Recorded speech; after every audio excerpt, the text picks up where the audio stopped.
एउटा प्लेयरले आफ्नो सम्पूर्ण जीवन फुटबलमै दिन्छ है, नेपाली फुटबलको लागि नै दिनुभयो सम्पूर्ण जीवन। अनि उहाँ नहुने भने आज यदि नेपालको फुटबल हेर्ने भने काहीँ पनि हुँदैन थियो, कुनै पनि कन्टेक्समा आउँदैन कि उहाँले गोल भने गोलको त उहाँ एउटा भनौँ न मेसी नै हुनुहुन्छ है। साम्बा दिदीको कुरा गर्दैछु मैले।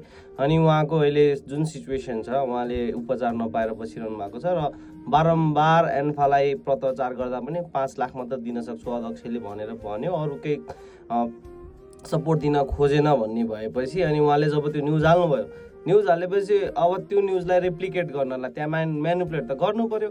उनीहरूले एउटा पेपर छापिदिए अनि त्यो पेपर एकदमै त्यहाँ डिस्प्याच नम्बरै छैन, विच इज टोटल्ली रङ। जुन साम्बाले आएर अब स्पिकअप गरिसकेपछि चाहिँ उनीहरूले रोक्नलाई, त्यसलाई काउन्टर गर्न होइन हामीले त पत्रचार गरेका छौँ दोहालाई, उहाँले गरिदिनु, हामीले उहाँबाट रिप्लाई मात्र नपाएको हो भन्ने कुरा भइरहेको छ। त्यो चाहिँ गलत छ। यदि यस्तै हो भने उहाँ जस्तो स्टार खेलाडी कति वर्षदेखि खेलिरहनु भएको छ, उहाँ यहाँ मात्र युरोपदेखि लिएर हरेक ठाउँ खेलिरहनु भएको छ, त्यस्तो प्लेयरलाई संरक्षण गर्न सक्दैनौँ भने आउने चेलीबेटी, अब खेल्दै गरेका साना नानीहरू, खेलिरहेका प्लेयरहरूले कसरी सुरक्षित हुने? किन देशमा एउटा संस्था छ जुन संस्थाले हेर्नुपर्ने हो, त्यो संस्था त बिकिसकेको रहेछ त।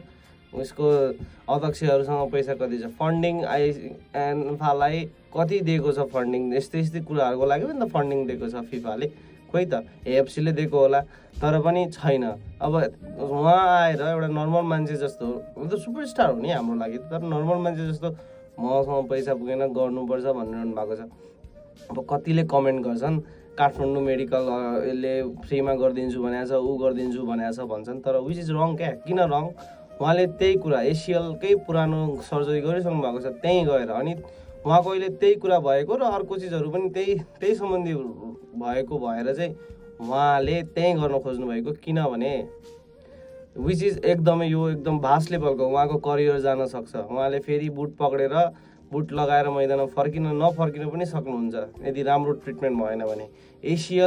Double ACL tear is a fucking thing के, त्यो चिज एकदमै गाह्रो चिज हो।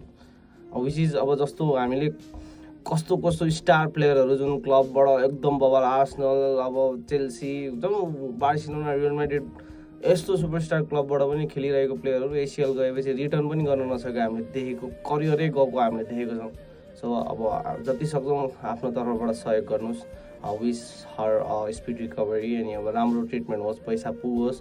अब मैले त गर्न सक्ने सहयोग गरिसकेको छु, तपाईँहरूले गर्नुभयो त?